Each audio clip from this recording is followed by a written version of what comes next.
Amém, irmãos? Muito boa noite. Espero que os irmãos estejam bem. Vamos abrir no Salmo 79, o salmodiar.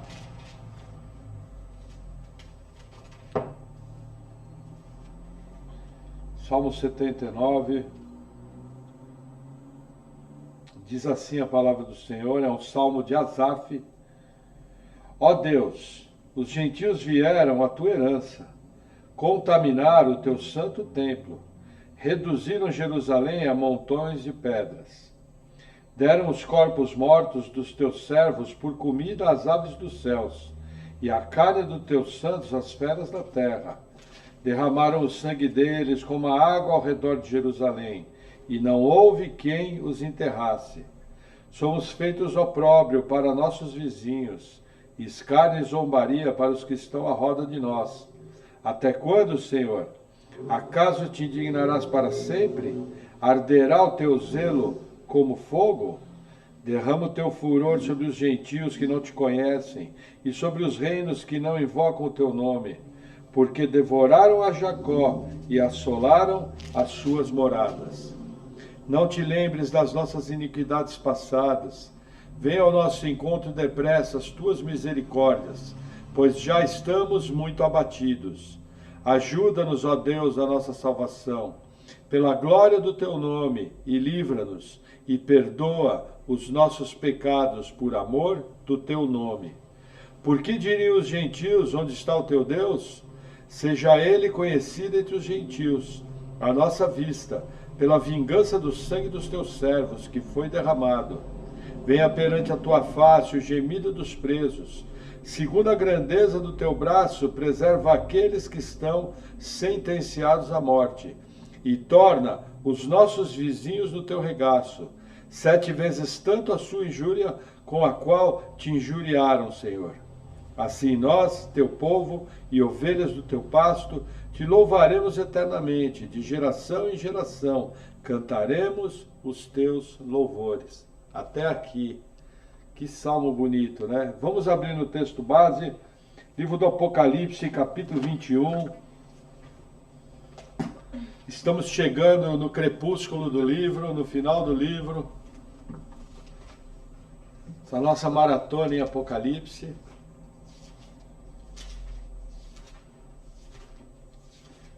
Então vamos lá, Apocalipse capítulo 21, versículo 1 diz assim: E vi um novo céu e uma nova terra, porque já o primeiro céu e a primeira terra passaram, e o mar já não existe. Até aqui. Vamos orar. Senhor, nós te agradecemos por essa oportunidade que temos de aprender a tua palavra, que o Senhor venha com o teu poder edificando a tua igreja, que o Senhor venha nos dando discernimento, sabedoria e conhecimento, Senhor, dos teus altos caminhos. Sê conosco. Em nome de Jesus. Amém. Amém. Amém, irmãos. Chegamos aqui no novo céu e a nova terra. Agora, para chegar até aqui,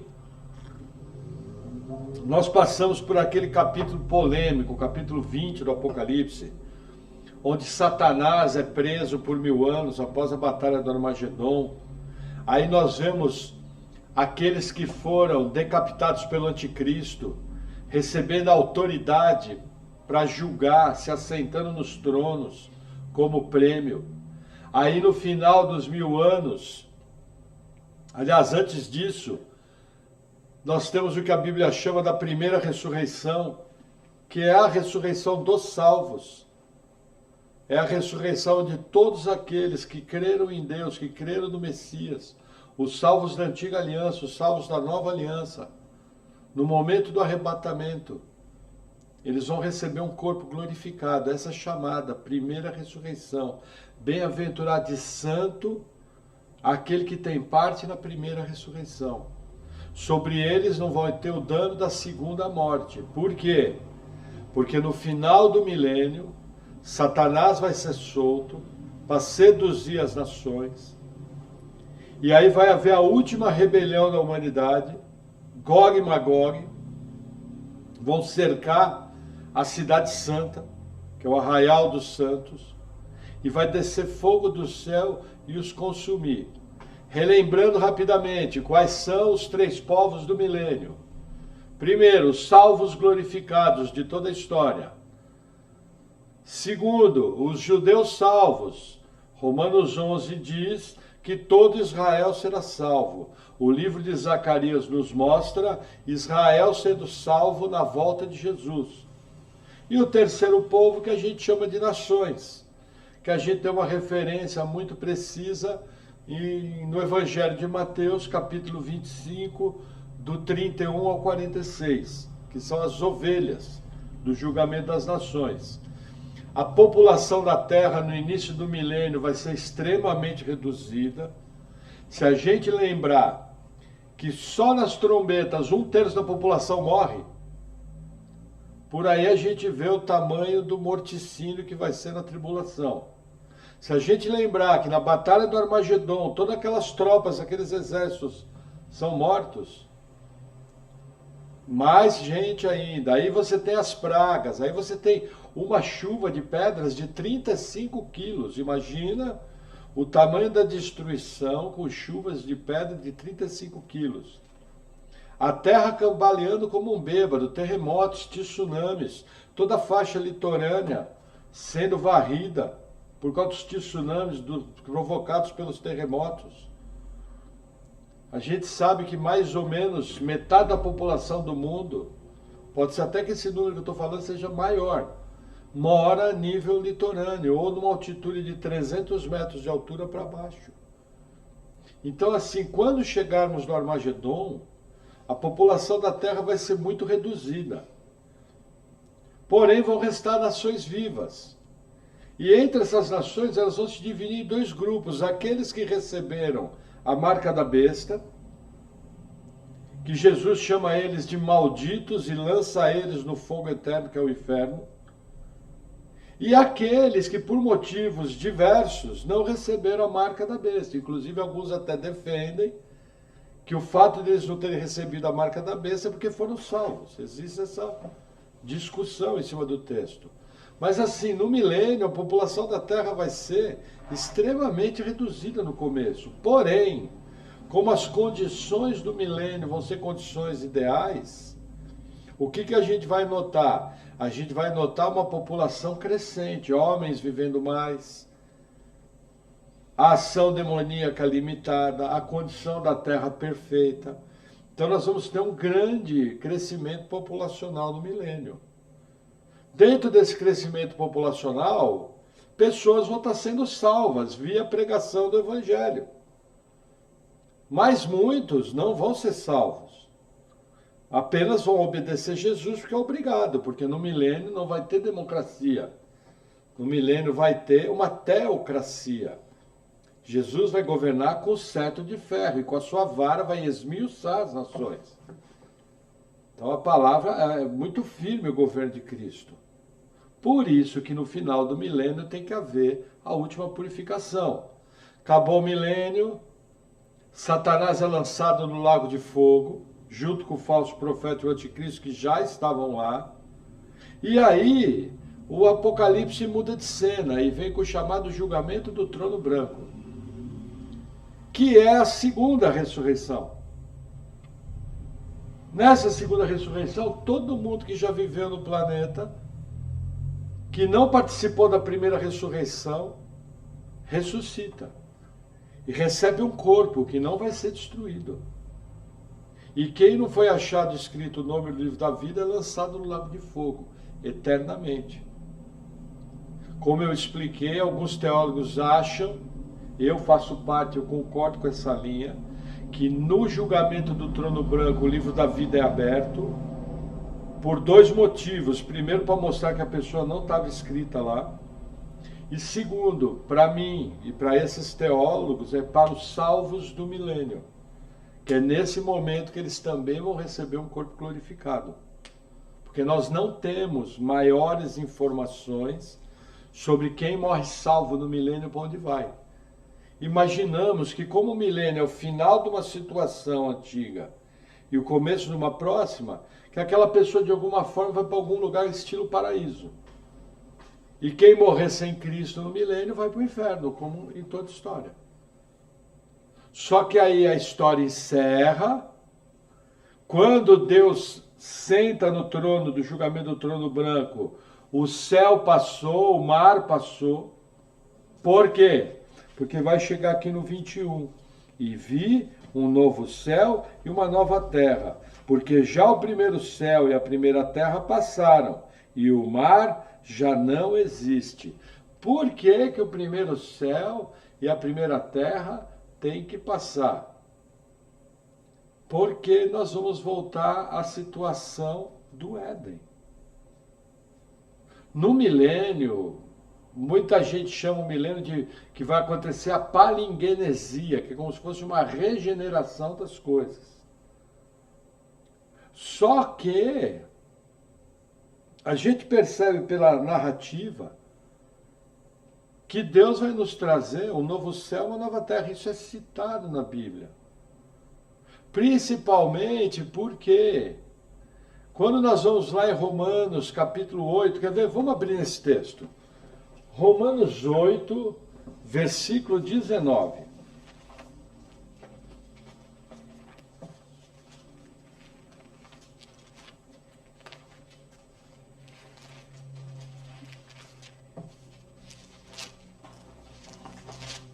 Romanos 8,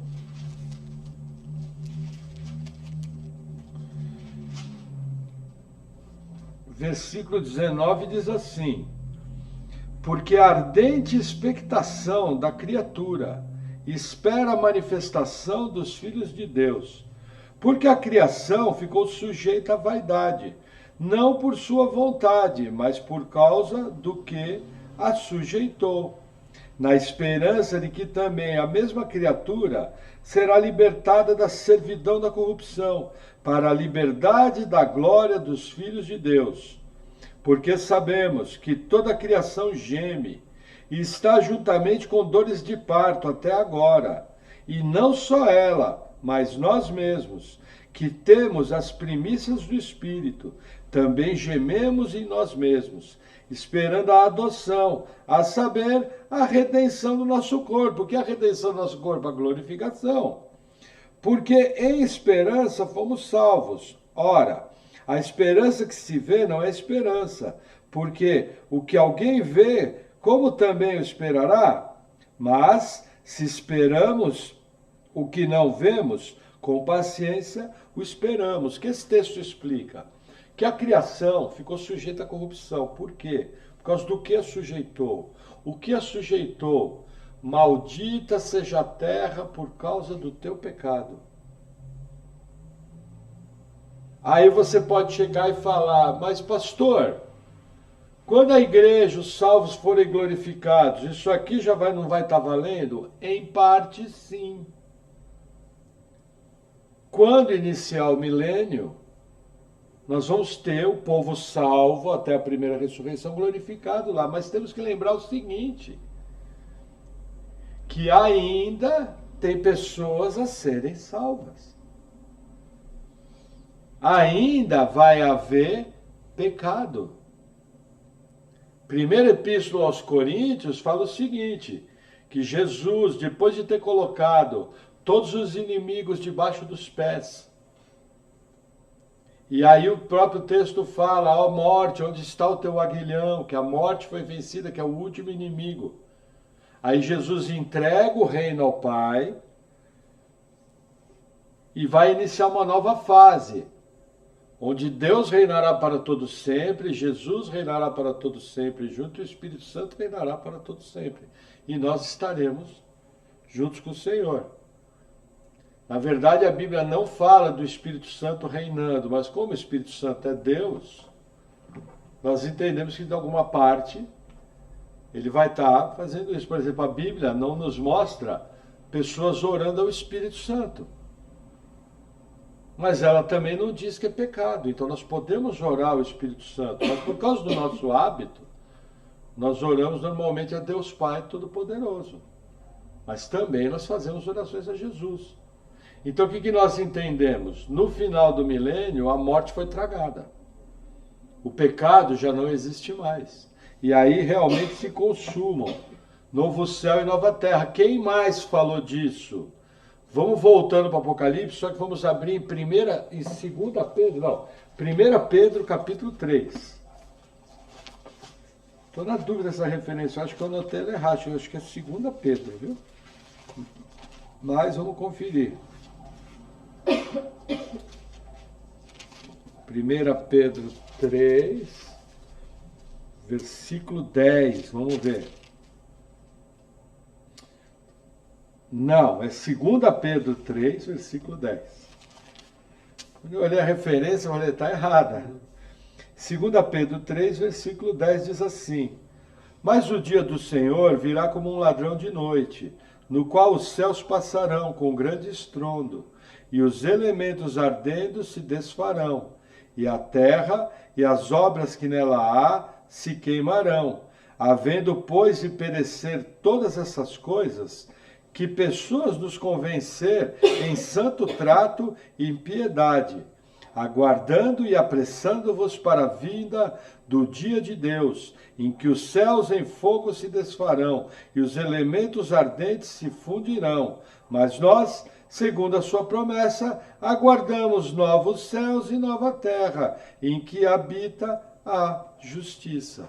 Até aqui. Pedro também fala de novo céu e nova terra, lembrando que na narrativa profética, se você pegar todas as descrições que falam de novo céu e nova terra, de eternidade, do dia do Senhor, elas têm muitas coisas em comum, mas têm muitas coisas diferentes. E por quê? Eu gosto de usar o exemplo do cume dos montes.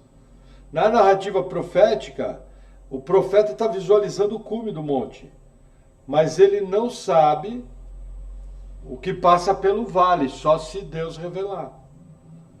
Por isso que eu tenho vários aspectos, eu junto todos os textos, e aí eu encontro a narrativa completa.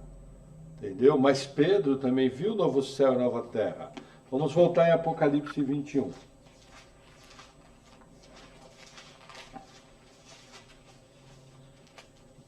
Vou reler o versículo 1.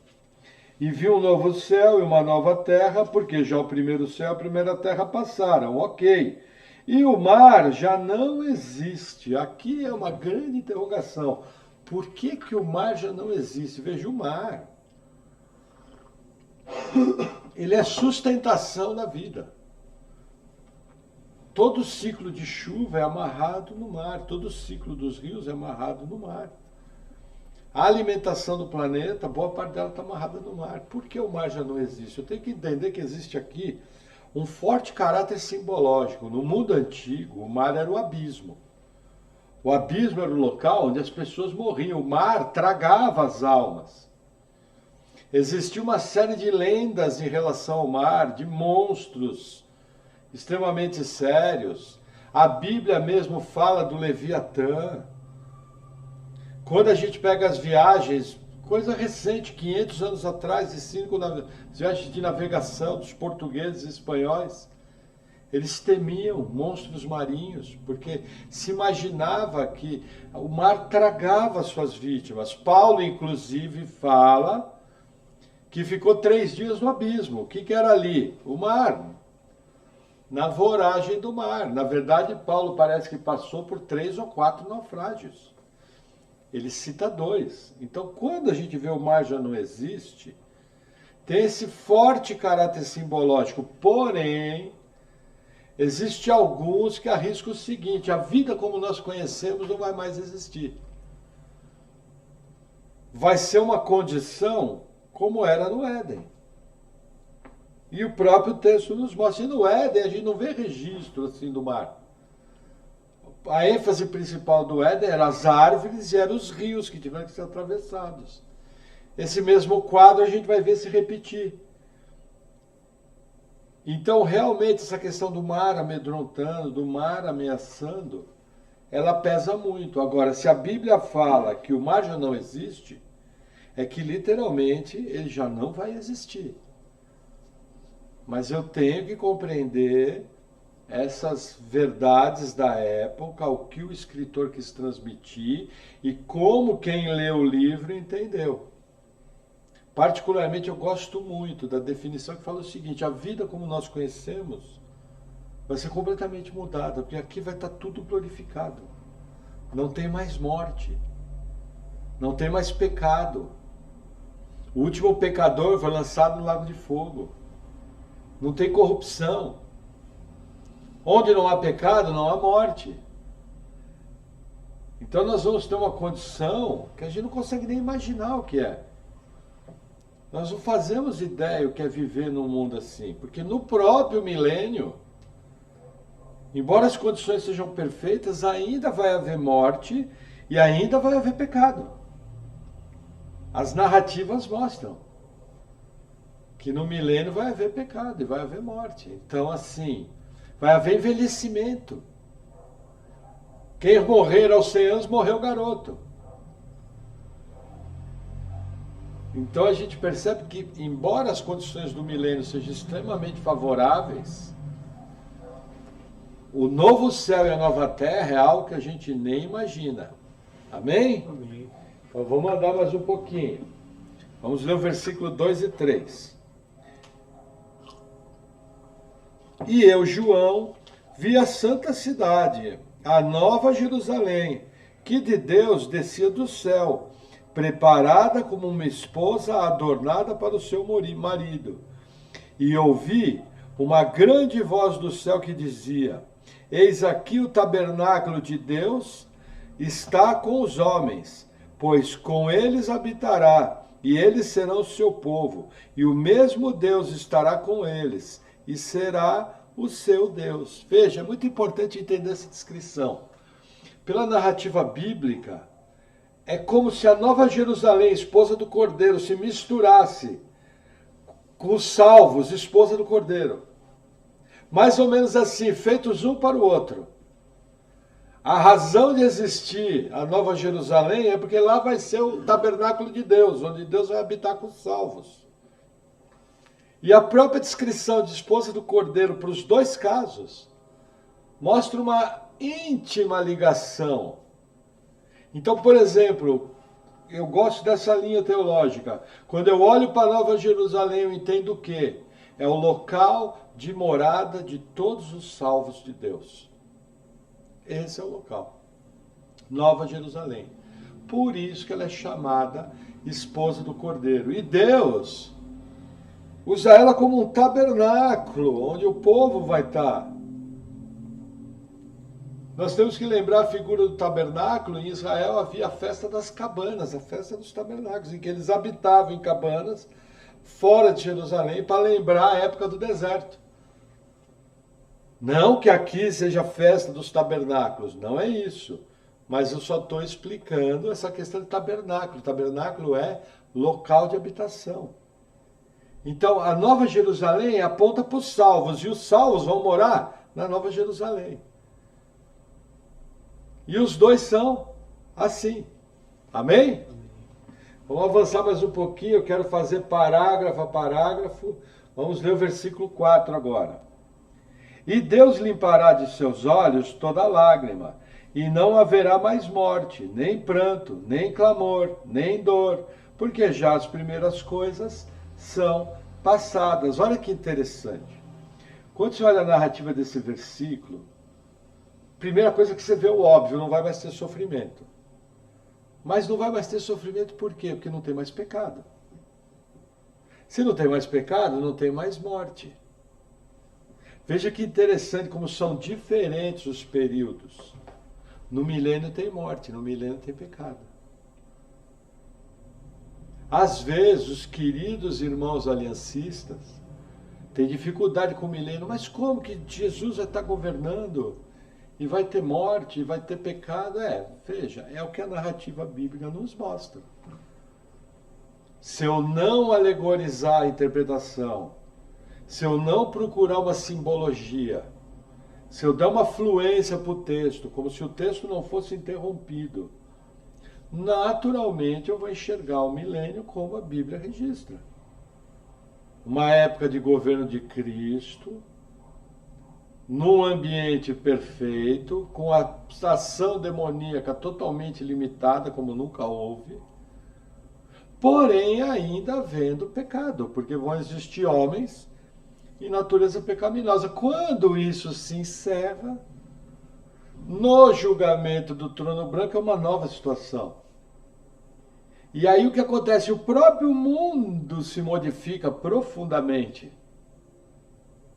Não tem mais mar e tem um novo céu, uma nova terra. Não tem mais sofrimento, não tem mais dor. Porque tudo isso são consequências da entrada do pecado. É que nós não entendemos o que é a consequência do pecado. É uma coisa assim muito séria. A questão da consequência do pecado. O pecado destrói tudo. Eu lembro que certa vez, conversando com um parente próximo, e ele não conhece o Senhor, e eu comentei com ele, eu falei, você não está vendo que a natureza está se destruindo? A natureza está caminhando para a morte. Você olha as folhas das árvores no chão, elas estão mortas. É um animal comendo o outro, um inseto comendo o outro, é um inseto comendo a folha. Tudo caminha para a morte. A morte está, embora a gente veja um ambiente de vida, que todo mundo fala, natureza é vida, mas é muito mais morte do que vida. Quando eu olho para o simples bebê, aquele bebê está envelhecendo. Por incrível que pareça, o processo de afloração da vida é um processo de envelhecimento, e envelhecimento leva à morte, leva à doença, leva à dor. A condição aqui é totalmente diferente. Amém? Amém. Vamos lá, versículo 5. E o que estava sentado sobre o trono disse: Eis que faço novas todas as coisas. E disse-me: Escreve, porque essas palavras são verdadeiras e fiéis. Olha que interessante. Quem é que está sentado no trono? Deus. Deus fala, Deus cumpre. Inclusive ele manda escrever. Olha que interessante. Aqui, normalmente a gente fala assim. Primeira coisa que acontece, decreto. Segunda coisa que acontece, profecia. Terceira coisa que acontece, a providência trazendo cumprimento. Eu tenho os três aqui. Qual foi o decreto? Eis que faço novas todas as coisas. Aonde que está a profecia? Escreve, porque isso aqui ainda não se cumpriu. E aonde que a providência nos levou ao cumprimento? Aqui. Não haverá mais choro, nem pranto, nem dor. Tudo passou. Aqui, esse versículo é um versículo clássico para você entender os decretos de Deus. É muito importante. Veja, a gente não pode ser obcecado pela soberania de Deus, porque Deus não precisa disso. Mas é muito importante eu firmar minha teologia dentro da soberania de Deus. Isso vai me poupar tormentos. Por exemplo, eu creio que Deus, na sua soberania, pode escolher o caminho de ouvir uma oração. Mas porque Ele assim decretou. Então, o que Ele nos ensina? Senhor, que venha o Teu reino, não nos deixes cair em tentação, que o Senhor nos livre do mal. Está claro esses pedidos de oração no Pai Nosso. Mas esse cumprimento vem do decreto de Deus. A soberania me traz tranquilidade. Por exemplo, vamos supor que dentro da igreja um irmão ou uma irmã adoeça de maneira séria. E aí a igreja vai orar, vai interceder, vai jejuar, vai clamar, vai fazer aquilo que tem que fazer. E aí Deus recolhe aquela pessoa. Aonde que entra a soberania que nos tranquiliza? Olha, foi decreto de Deus. Porque hoje em dia parece que existem dois poderes no universo, Deus e o diabo. E parece que o diabo pode ter o poder de aleatoriamente matar pessoas. Mas nós não podemos esquecer da verdade bíblica, que não cai nem um fio de cabelo da nossa cabeça que não seja da ciência de Deus, do conhecimento de Deus. Por exemplo, como pastor, você pastorear uma igreja, é triste você ver as pessoas destruindo a sua vida. É triste você ver as pessoas entrarem num caminho de desobediência e terem consequência disso. O único consolo do pastor é que até aquela desobediência faz parte da soberania de Deus. Por motivos que a gente desconhece, Deus entrega a pessoa a si própria. Ele faz isso sem interferir diretamente na vontade, basta ele retirar sua graça. Nós sabemos que principalmente os salvos se mantêm no caminho por causa da graça. E ele entrega a pessoa aos seus próprios desejos. Só que Deus, ele opera uma obra naquele sentido. E isso também é algo misterioso. A Bíblia não nos dá muitos detalhes do mecanismo, mas isso nos acalma. Por exemplo, aconselho alguém, fulano, você precisa vir para a igreja, precisa ler a Bíblia diariamente, precisa ser alguém mais consagrado, que ouça mais palavra de Deus, que leia bons livros cristãos, se cerque de boas companhias cristãs. Aí a pessoa faz tudo ao contrário. E aí começa a sofrer. E isso para o pastor é triste, mas o único consolo é que faz parte da soberania de Deus. O Deus que decreta, é o Deus que cumpre. Então assim, irmão, fique tranquilo, aqueles que não têm entes que são salvos, entenda, você não pode salvar ninguém. Você pode pregar. Outro detalhe, a salvação da pessoa, isso é muito importante, não depende da qualidade da sua pregação. Deus não precisa que você apresente o evangelho de maneira bonita. Não precisa. Porque quem convence do pecado, da justiça e juízo é o Deus Espírito Santo. Por quê? Principalmente em ambientes arminianos. Eu já fiz isso, a gente é cheio das estratégias, vou contar assim, porque a pessoa precisa entender, se eu explicar direito. Não. Você não tem poder de salvar. Você não pode, por mais bonitas que sejam as palavras, convencer alguém do pecado. E abrir os olhos da pessoa para o juízo. Somente o ministério do Espírito Santo é que pode fazer isso. Então, seu papel é apresentar o evangelho da maneira que dá. Entenda, se o nome da pessoa foi escrito no livro da vida, ela vai ser salva. E olha, isso é independente da visão se é arminiano ou calvinista. Por quê? Porque os calvinistas acham que Deus enxerga no corredor da história e vê quem vai crer. Os arminianos, aliás, Deus enxerga no corredor da história e vê quem vai crer. E aí Deus coloca o nome dela no livro da vida. Nós entendemos assim. Deus elege, aí ao eleger ele coloca o nome da pessoa no livro da vida, e Deus vai buscar e salva. O que acontece? Nos dois modelos, o livro da vida já está escrito. Aquela oração, escreve meu nome, sabe o que fala nas igrejas? Vem à frente. Agora repete comigo, Deus, eu sou pecador. Tal, tal. Escreve o meu nome no livro da vida, isso não existe. Olha, escreve meu nome no livro da vida, beira a heresia. Beira. Se der uma sambadinha, cai dentro da heresia. Porque ninguém pode fazer isso. Porque a informação clara que nós temos em Apocalipse é que o livro da vida foi escrito antes da fundação do mundo. Então não tem como eu colocar, Deus já colocou. Curiosamente, nos dois modelos, que às vezes discutem tanto, e às vezes acabam se esquecendo desse pormenor. Então você vai, prega, por quê? Porque é o Deus que decreta, é o Deus que cumpre. Agora falando de uma maneira básica que serve para os dois modelos. O Deus que escreve o nome da pessoa no livro da vida é o Deus que salva. Porque nos dois modelos, quem escreve o nome da pessoa no livro da vida é Deus. Lógico, essa discussão teológica cabe, tá lá, tem seus motivos, tal, mas assim, eu nem vejo como tão importante.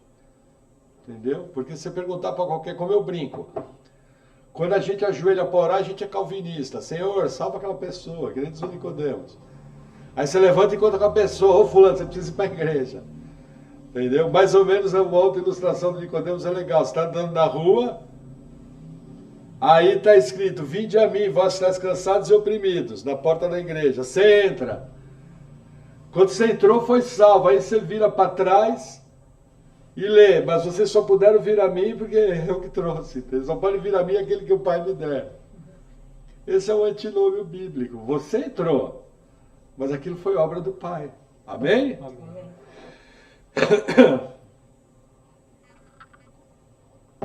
Vamos lá, vamos seguir um pouco mais. Versículos 7 e 8. Acho que 6. Versículo 6. E disse-me mais, está cumprido. Eu sou o alfa e o ômega, o princípio e o fim. A quem quer que tiver sede, de graça lhe darei da fonte da água da vida. Aqui tem uma coisa muito importante. Entendeu? Muito importante. Aqui é o seguinte, veja. De eternidade a eternidade, o alfa e o ômega, a primeira letra do alfabeto grego e a última letra do alfabeto grego. Outro detalhe, existe um apelo sincero. A quem quer que tiver sede, de graça lhe darei da fonte da água da vida. O que acontece? Todos que quiserem a salvação serão salvos. Você fala o quê?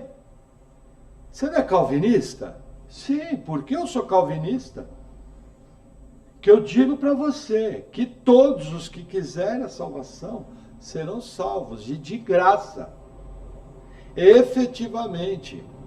Por quê? Porque alguém só pode querer a salvação por ação direta do Espírito Santo. Porque o ser humano caído sequer acredita que tem inferno.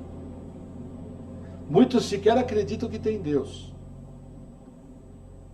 Então eu tenho que entender que cada vez que a Bíblia fala, toma de graça o livro da vida, cada vez que a Bíblia fala, creia.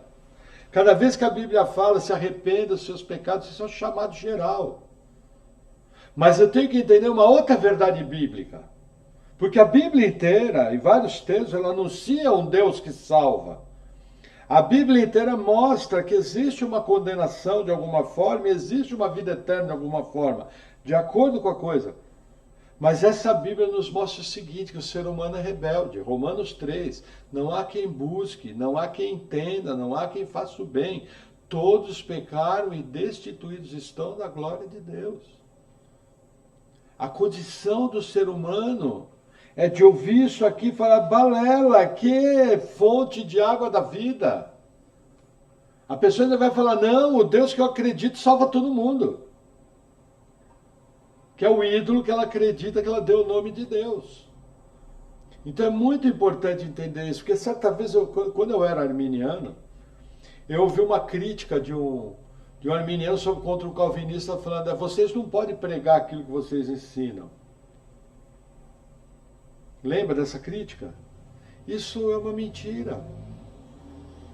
Porque existe o chamado geral. Se você está numa pregação dentro de um estádio, 1 milhão de pessoas, você vai chegar no fim da pregação e fala, olha, você que foi tocado por essas palavras, que se enxergou pecador, que viu que você precisa de um Deus, que mandou seu Filho, para que todo aquele que nele crê não pereça, mas tenha a vida eterna. Você, sinceramente, aí no seu coração, se arrependa dos seus pecados e entregue sua vida a Jesus Cristo. Isso é um apelo sincero. Por quê? Mais sincero ainda.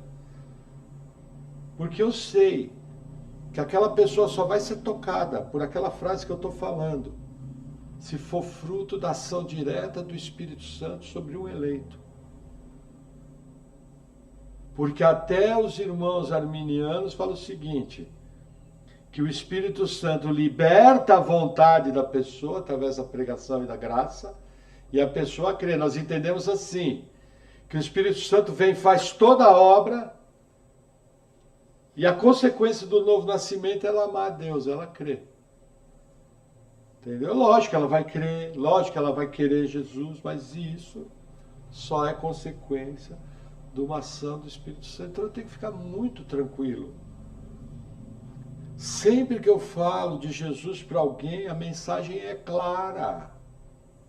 O problema é que não está claro para a pessoa que aquilo é verdade. Porque se ela acreditasse o que você está falando, ela ia catar no seu tornozelo e você ia andar arrastando com ela 2 meses. O problema é que o ser humano acha que não é bem assim. A Bíblia, sabe, está exagerando. Isso aí é letra preta no papel branco. Oh, peraí, está exagerando. Vai todo mundo para o inferno pela eternidade? Por quê? Eu não sou tão ruim assim, tem jeito muito pior. Eu trabalho, eu sou um bom pai de família, eu sou um bom marido. Eu olho para as negas na rua, tudo bem, eu roubo meu patrão, mas meu patrão é rico, tem muito dinheiro. Sabe? Então as pessoas não conseguem enxergar, mas eu tenho que entender que sempre que o texto bíblico... Senão isso aqui seria uma mentira, olha o que Deus está falando. A quem quer que tiver sede, de graça lhe darei da fonte da água da vida. Só que essa verdade funciona juntamente com uma outra. Eu só posso ter sede da água da vida através do ministério do Espírito Santo. Se Deus não operar, eu vou de olho fechado. O Deus desse século cegou-lhes o entendimento, para que não enxerguem a verdade. E vou para o inferno direto. E a hora que eu morrer, estou 1 minuto antes da morte e ainda estou achando que eu vou morrer, vou para o céu. Porque se 1 minuto antes da morte o cara enxergasse o inferno, ele era salvo. Mas eu estou pedindo algo impossível. A pessoa não vai querer crer. Então, por exemplo, hoje eu tenho muitas pessoas no meu círculo que não conhecem o Senhor. Eu sou muito tranquilo, eu prego para elas. Se ela é um eleito, vai ser salvo, mais hora menos hora. Saiu uma tonelada das minhas costas. E vou dizer mais. Pessoas que estão me ouvindo, que de repente não são calvinistas, são arminianas, deveriam tirar esse peso das costas. E deveria parar de ser vendedor de seguro. E pregar com tranquilidade, entender que independente da visão, o nome do eleito foi escrito no livro da vida, antes da fundação do mundo. Descansa. Faça a sua parte, pregar. Porque Deus efetivamente vai fazer a parte dele. Salvando. Amém? Amém. Está vindo algo ao meu coração. Já pensou se aqui nesse versículo tivesse escrito assim? A quem quer que tiver sede e quiser, de toda a sua força, eu de graça darei. Imagina. Você vê que Deus não faz nenhuma condicionante. Quem quer, de graça. Eu dou. Obra 100% de Deus. Amém? Amém. Versículo 7 e 8. Quem vencer, herdará todas as coisas, e eu serei seu Deus, e ele será o meu filho. Isso daqui faz parte das promessas das igrejas. É uma das promessas. Agora o que o 8 fala. Mas quanto aos covardes, aos incrédulos, aos abomináveis, aos homicidas, aos fornicadores, aos feiticeiros, aos idólatras e a todos os mentirosos, a sua parte será no lago que arde com fogo e enxofre, o que é a segunda morte. Veja, isso aqui causa muito problema. Eu já vi muito irmão com medo disso aqui, o covarde. Algumas traduções estão os tímidos. E existe pessoa que tem dificuldade de compartilhar o evangelho. Eu já vi gente com crise de fé por causa desse versículo aqui. Não é isso que a Bíblia está falando. Está errado você ter vergonha de compartilhar o evangelho? Tá. As pessoas que têm vergonha deveriam orar a Deus pedindo graça para que elas conseguissem fazer um evangelismo básico. Mas não é o que o versículo está. O que é o covarde? Que o covarde é aquele que não confessa publicamente que Jesus é o seu Deus. Por causa do quê? Por causa de perseguição, por causa de problemas. O covarde, mais ou menos, é aquele da parábola do semeador, que ele recebe a fé com alegria, mas depois recua. Ou é mais ou menos como aquele da parábola do semeador, que a semente cai no chão pedregoso e começa a germinar. Só que aí vem o maligno e rouba, porque ela não tem raiz em si mesma. Então o covarde é aquele que nega que Jesus é o Senhor, publicamente. Esse é o covarde. Que mais que é importante aqui? Os incrédulos, aquele que não crê. Nem teria por onde. Os abomináveis, veja, os abomináveis aqui, é muito interessante aqui você ir para as listas de Levítico. Levítico mostra todo tipo de abominação que tem ali, se eu não me engano, Levítico 17, se eu não me engano. Aí vem os homicidas, que são os assassinos, os fornicadores, aqui são todos as listas de pecados sexuais, e os feiticeiros. Eu gostaria aqui de fazer uma menção dos feiticeiros, que primeira vez que aparecem os feiticeiros é em Apocalipse 9, quando fala não se arrependeram das suas feitiçarias. A palavra ali é farmaqueia. Farmaqueia vai originar a palavra farmácia. Veja que interessante. Tanto na Bíblia de Estudo MacArthur, como no dicionário Vini, eles trazem a mesma definição para a palavra feitiçaria e a palavra farmaqueia. E eles ligam diretamente ao uso de drogas alucinógenas nas práticas dos feiticeiros. Isso me chamou a atenção, por quê? Porque a gente não vê ninguém pregando abertamente sobre isso, mas eu lembro que a primeira vez que eu vi essa palavra farmaqueia, o primeiro sinal, talvez aí a ênfase do pregador, eu tenho muita ênfase em apologética. E tenho um razoável conhecimento, não que seja um expert, mas tenho um razoável conhecimento em religiões, em transes, essas coisas. E todas essas práticas têm algo em comum. O consumo de drogas, que vão provocar transes. E a Bíblia usa a palavra farmaqueia. A outra palavra que a Bíblia usa para isso aqui é a palavra artes mágicas, que aparece lá no texto de Atos dos Apóstolos. Os que praticavam artes mágicas trouxeram seus livros para queimar. E aí, totalizando 50 mil denários. Mas as demais palavras, até na versão em grego, que é a Septuaginta, usa farmaqueia. Por quê? Porque é notório a ligação que existe entre transes mediúnicos, transes de feitiçaria e drogas alucinógenas. E eu vou até mais longe. Você tem, hoje em dia tem as chamadas drogas recreativas, que é droga do mesmo jeito, mas que são alucinógenas. O LSD, a maconha, outros tipos de droga. Será que isso não explica uma geração totalmente rebelde a Deus, totalmente avessa àquilo que é correto, uma geração que se torna uma pária da sociedade? Quando você vê um viciado em crack, você nota ali um zumbi. A pessoa não tem mais vida, acabou a vida daquela pessoa.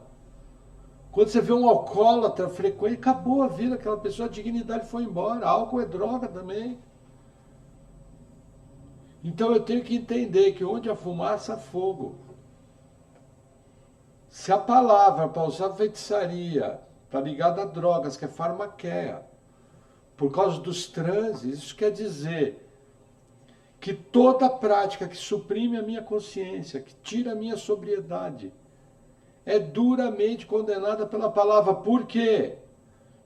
Ao tirar a minha sobriedade, eu passo a ser território fértil para espíritos malignos atuarem. Hoje em dia, quando você tem um problema, qual a primeira coisa que eles falam? Ah, você tem que meditar. A Bíblia fala que você tem que meditar? Sim, na palavra. Você vai encher a sua mente com a palavra. Uma fé inteligente. Deus nos deu um livro. Livros são para ser lidos. Ainda nos deu o Espírito Santo para nos dar entendimento do livro. Aí você vai, você lê o livro, você vê aquela verdade, enche sua mente com aquela informação vai produzir frutos sendo vivificada pelo Espírito Santo, e aquele fruto vai produzir uma ação, é exatamente o contrário. Não, você tem igreja falando o seguinte, olha, você tem que esvaziar a mente para receber o Espírito Santo. Sabe o que ele vai receber? É um demônio. Lógico, no caso de um descrente, um crente não pode possuir demônios. Mas um crente pode ser oprimido duramente por demônios. Começa a esvaziar a mente, vai brincar com fogo, o fogo queima. Aí a pessoa vai ter muito problema. Então eu tenho que explorar dos textos bíblicos informações onde eu vejo no meu dia a dia a consequência disso. É só ver. A pior geração que pisou nesse planeta, a geração mais anticristo que tem, é a geração da década de 60 para cá, onde começou a contracultura mais maligna que tem, do sexo, drogas e rock and roll. Então assim, eu tenho que ficar atento, eu tenho que tomar cuidado, muito cuidado. Amém? Amém. Aí vamos lá, versículo 9. Quanto tempo temos de pregação? 51. Joia, versículo 9. E veio a mim um dos 7 anjos que tinha 7 taças cheias das últimas 7 pragas. E falou comigo dizendo, vem, mostrar-te-ei a esposa, a mulher do cordeiro. Olha que interessante, um dos 7 anjos veio mostrar a grande Babilônia. A mesma cena se repete mais à frente, ele vai mostrar a Nova Jerusalém, um dos 7 anjos que tem as 7 pragas. É a mesma cena de Apocalipse 17:1 e 17:2. Que tinha, versículo 10. E levou-me em espírito a um grande e alto monte, e mostrou-me a grande cidade, a santa Jerusalém, que de Deus descia do céu. É a mesma cena de Apocalipse 17:3. João também foi levado ao alto monte, só que ali era outra época, ali era o céu antigo, a terra antiga, a grande Babilônia. Mas só chama atenção aqui a similaridade das imagens. E aí o texto continua, 11. E tinha a glória de Deus, e a sua luz era semelhante a uma pedra preciosíssima, como a pedra de jaspe, como cristal resplandecente. Olha que interessante. Apocalipse 4, versículo 3, fala que o que estava sentado no trono era semelhante ao jaspe. Aqui fala que a Nova Jerusalém, ela tinha a glória de Deus, e a luz era semelhante à pedra preciosíssima. E aí mais à frente ele usa o jaspe, como cristal resplandecente. Gente, é a mesma imagem. A natureza de Deus, a presença de Deus permeia toda a cidade. Veja, colocar uma coisa aqui. Nova Jerusalém vai ser uma cidade? Não tenho certeza, ela vai ser um tabernáculo, um local de habitação, que eu posso chamar de cidade. Agora eu tenho que entender que daqui para frente existe uma simbologia muito grande de algo difícil de descrever. Então eu tenho que entender, realmente eu concordo com os teólogos que dizem que aqui é uma cidade, do ponto de vista que é o local que eu vou morar com Deus, mas eu paro aí a minha interpretação, porque aonde eu vou morar, o próprio lugar reflete a glória de Deus. Na verdade, eu ousaria usar a seguinte frase, o próprio lugar é o próprio Deus. Ele está em todo lugar, permeando tudo. Eu ousaria fazer essa definição. Então, o que nós vamos ver aqui para daqui para frente tem um forte caráter simbológico. É para que nós possamos entender. E aí o texto continua. Versículo 12. E tinha um grande e alto muro, com 12 portas, e nas portas 12 anjos, e os nomes escritos sobre elas, que são os nomes dos 12 tribos dos filhos de Israel. Veja que interessante. Esse texto aqui deixa aqueles que defendem o G12 maluco, porque é tudo 12.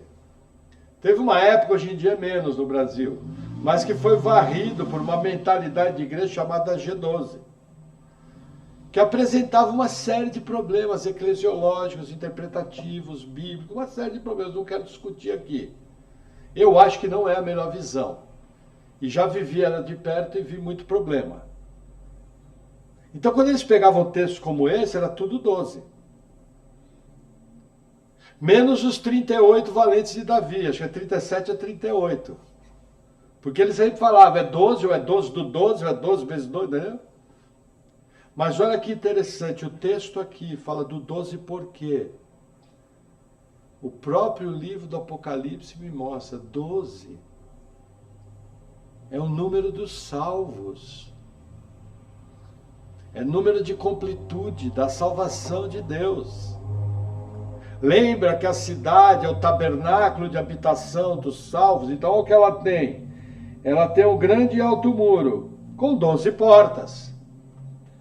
E nas suas portas, 12 anjos, ó, tudo é 12. E nomes escritos sobre elas, que são os nomes das 12 tribos dos filhos de Israel. Por quê? Aqui aponta para os salvos da antiga aliança. Sempre que você vê essa terminologia, 12 tribos de Israel, ela tem uma ênfase. Os judeus salvos e, por decorrência, os salvos da antiga aliança. Mas na antiga aliança tem gente que não era judeu e foi salvo. Por exemplo, Noé. Noé não é exatamente judeu. Abel não é exatamente judeu. Por isso que a gente tem que tomar cuidado com essa história, quando fala 12 tribos. Ah, é só Israel. Não, é os salvos da antiga aliança. Foram salvos como? Pela graça, através da graça, pela fé no Messias que Deus ia mandar, o descendente da mulher. Que é aquele proto-evangelho do Gênesis 3, que é a primeira menção do evangelho. Que Deus fala, ó, o teu descendente pisará a cabeça da serpente. E a serpente lhe ferirá o calcanhar. E isso é o proto-evangelho. Foi a primeira citação de salvação. Como que eles foram salvos na antiga aliança? Via fé no descendente que havia. E esmagar a cabeça da serpente. Essa foi a salvação. Mas olha que interessante, a história de 12 continua. Versículo 13. E do lado do oriente tinha 3 portas, e do lado do norte 3 portas, e do lado do sul 3 portas, e do lado do poente 3 portas. Quantas portas tem ao todo? 12. Por que está dando os 4 pontos cardeais? Oriente, ocidente, norte e sul. Salvos de toda língua, povo, tribo e nação. Eu tenho que entender a simbologia envolvida. Como Jesus falou, virão muitos de longe e se assentarão na mesa com Isaac, Jacó e Abraão. E aí o texto continua. E o muro da cidade tinha 12 fundamentos, e neles os nomes dos 12 apóstolos do Cordeiro. Olha que interessante, aqui aparece a igreja. O fundamento dos apóstolos e profetas. 12. E aqui entra uma discussão, será que Paulo está no meio? Será que Paulo não está no meio? Olha, nós não sabemos. Porque Matias também foi apóstolo. E o próprio Paulo se auto-intitulava um abortivo. E parece que Paulo queria dizer o seguinte, que ele era um apóstolo, um abortivo, porém voltado para a pregação dos gentios. Então aqui dá muita discussão, não vale a pena, não é o objetivo do texto. O objetivo do texto é mostrar o quê? Gentios salvos, igreja salva. E aí continua o texto. E aquele que falava comigo tinha uma cana de ouro para medir a cidade, e suas portas e o seu muro. Olha que interessante, essa cana era um objeto de medida de aproximadamente 3 metros de comprimento. Aí eu pergunto, como é que você vai medir uma cidade com uma cana de 3 metros? Gente, aqui é um símbolo. Nós já estudamos isso dentro do Apocalipse. Quando Deus manda medir na Bíblia, ou é medir para juízo, ou é medir para salvação. No caso aqui, apontando para salvação. Nós temos textos nos profetas, onde Deus fala, ó, mede a cidade, porque vai vir juízo, E temos textos até no Antigo Testamento, ó, mede, porque esses aí eu vou livrar. Então tem que tomar muito cuidado com essas coisas. É no capítulo 15 do Apocalipse que aparece, manda medir o átrio que está na frente ali, se eu não me engano.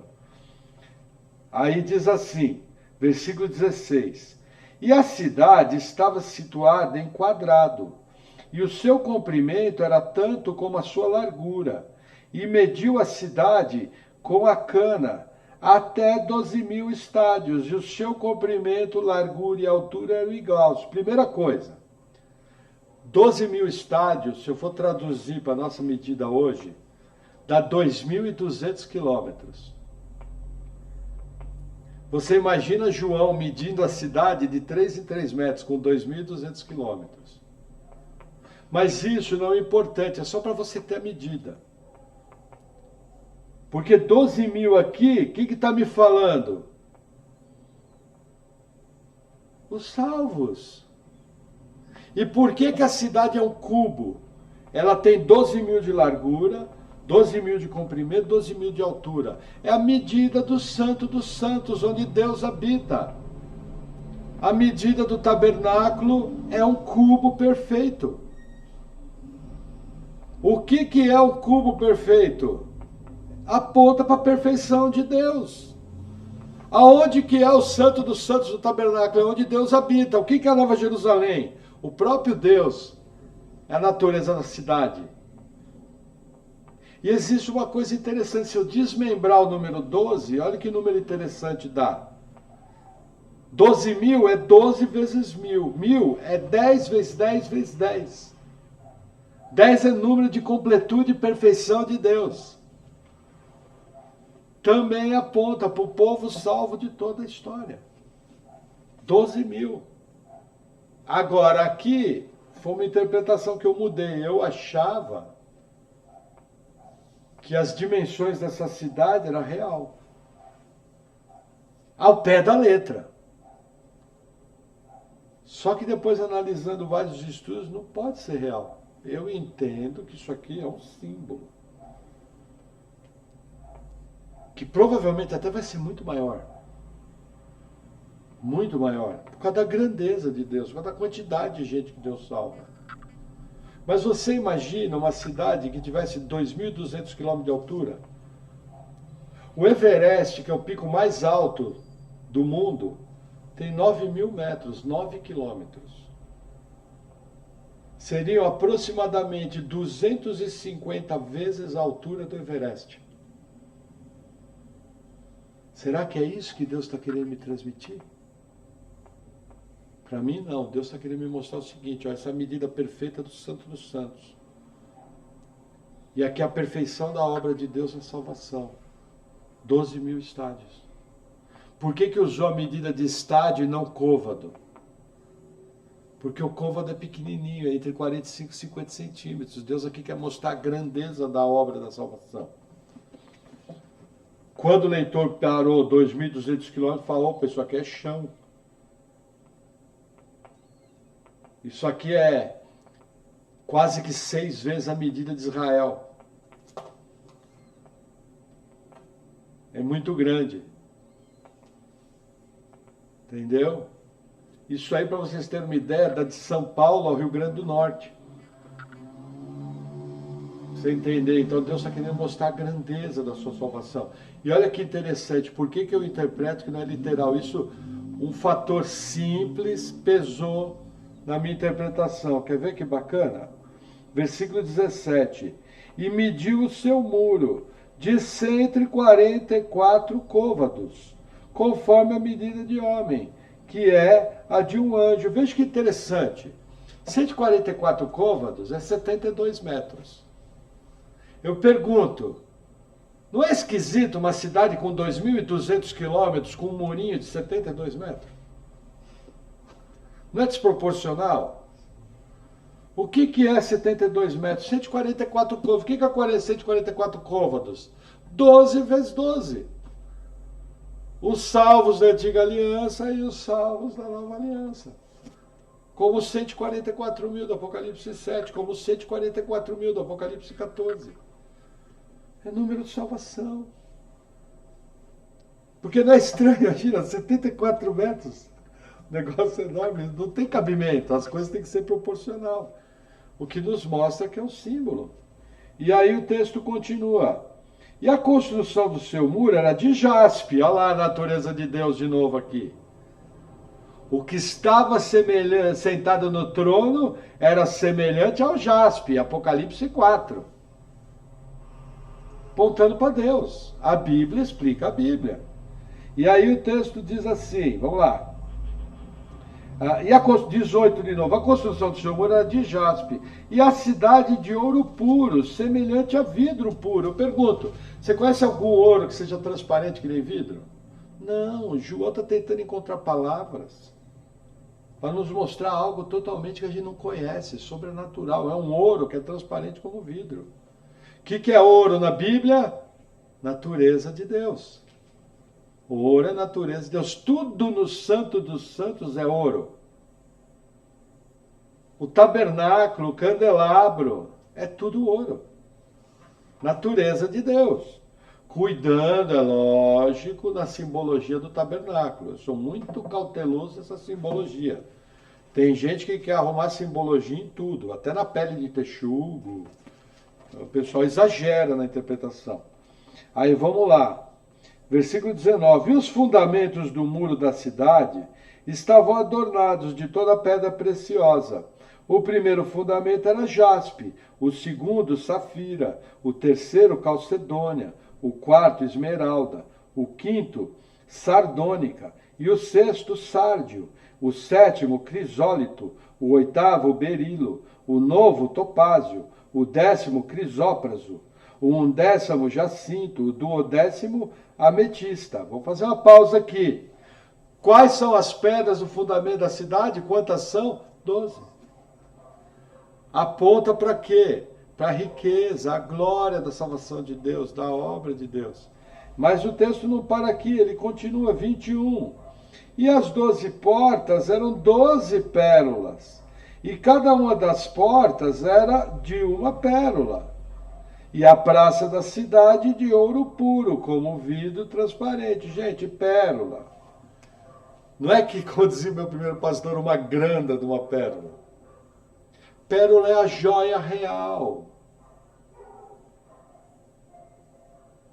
Sendo a joia real, ela está colocada na porta da cidade. Simples assim, no mundo antigo. Quantas são? 12. Aí o texto continua. Tomar um gole d'água.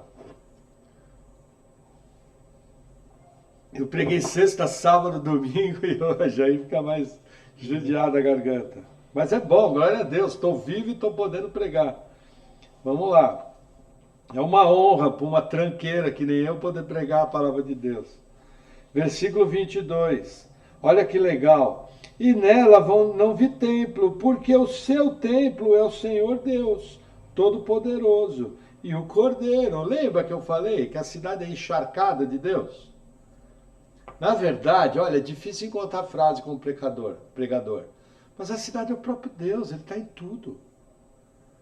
Ele está em tudo. Aqui a narrativa está apontando para duas coisas: povo salvo e Deus. Aí segunda coisa, Deus e povo salvo. Aí a terceira coisa, povo salvo e Deus. A quarta coisa, Deus e povo salvo pela eternidade. Assim é o que é a cidade. E o 23 diz assim: e a cidade não necessita de sol nem de lua, para que nela resplandeçam, porque a glória de Deus a tem iluminado, e o Cordeiro é a sua lâmpada. Olha que interessante. Não precisa de luz do sol. Deus é luz. Deus habita em luz imarcessível. É o que a Bíblia nos ensina. E aí o 24. E as nações dos salvos andarão à sua luz, e os reis da terra trarão para ela sua glória e honra. E as suas portas não se fecharão de dia, porque ali não haverá noite. Versículo 26. E a ela trarão a glória e honra das nações, e não entrará nela coisa alguma que contamine, e cometa abominação e mentira, mas só os que estão inscritos no livro da vida do Cordeiro. Quer dizer, só salvo. Não entra mais ninguém. Só salvo. Ela é o próprio salvo. Essas citações aqui, elas estão no livro de Isaías. Citações similares. Isaías 60, falando. Vamos abrir rapidinho o último texto. Livro do profeta Isaías, nós vamos encerrar nele, capítulo 60. Olha que interessante, Isaías já anunciou essas coisas.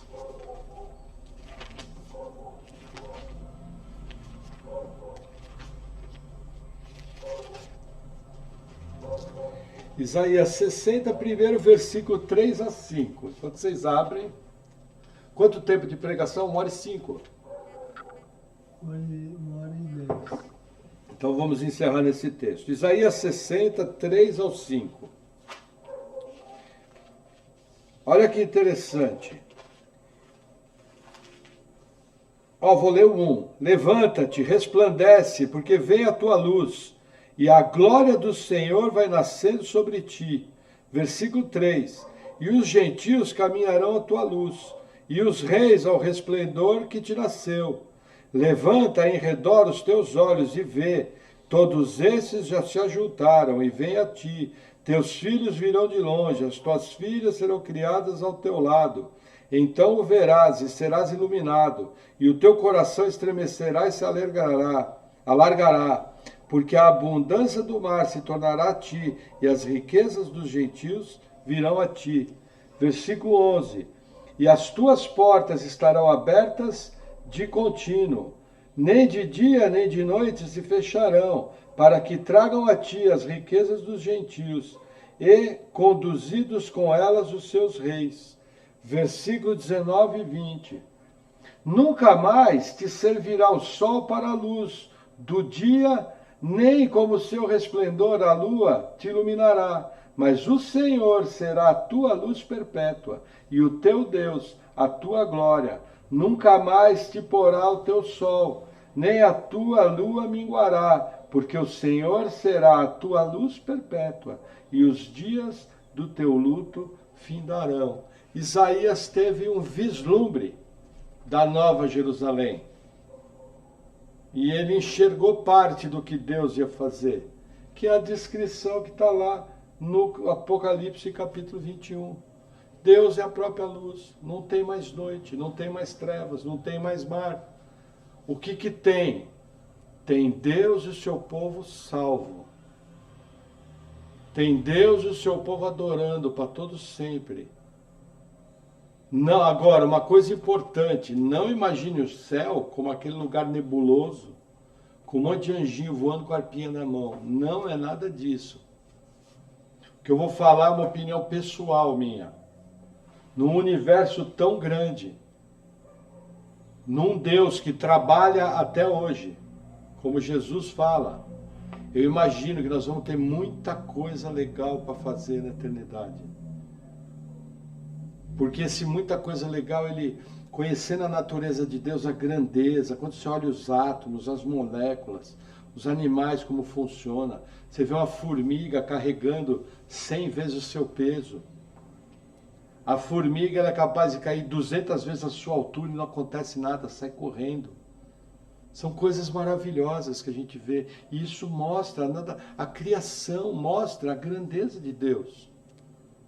E nós vamos estar com o próprio Deus. Então eu imagino que vai ter muita coisa legal, muita coisa bacana, muita coisa maravilhosa para a gente fazer. Sinceramente, no meu coração, eu imagino que aqui é uma etapa. E se aqui a vida já tem muita coisa legal, quando você está com Cristo já tem muita coisa boa, imagina o que vai ser no novo céu e na nova terra, habitando para sempre com o Senhor. Gente, tudo isso aqui é passageiro. Essa vida vai passar, o sofrimento vai acabar.